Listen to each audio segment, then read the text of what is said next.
Naglinis nga ako kami ng kapatid ko sa bahay namin kasi sa sobrang dumi ay sa sobrang kalat na ay mayroon pa kaming sorpresa na bisita. Ang dami nga nila namin nagkalat na bisita guys, pero hindi namin yun alam kung sino sila. Kamangha-mangha naman talaga kasi ang dami nila, hindi pala namin sila kilala kung sino. Pero sabi kasi ng mga matatanda kapag mayroon ganyan sa mga bahay ninyo, kapag maraming nagkalat na mga ganyan ay blessing daw yun. Sabi kasi ng mga matatanda. Pero guys, sa ganitong posisyon ay mukhang hindi na kami makatulog. Dahil sa sobrang dami nila ay nilagyan ko talaga ng spray. Pero hindi kinaya ng spray. Dahil nga sa sobrang dami nila ay yung iba pumunta na sa legs ko. Ay grabe yung legs ko. Ang kinis pa naman tapos pupunta lang nila na walang dahilan.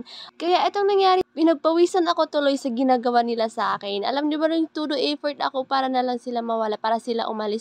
Pero yung iba na natili pa rin sa legs ko, ay parang baka gusto nila manatili sa akin. Buti pa nga itong mga impactong na to kasi nanatili sila sa legs ko. Pero siya umalis na dumapo na sa iba. Hoy, grabe. Ito naman talaga ang buhay kasi sabi nila kapag may umalis ay may dadating din. Kaya naniwala naman ako dyan na magkakajuwa ako soon. So, pala na to guys.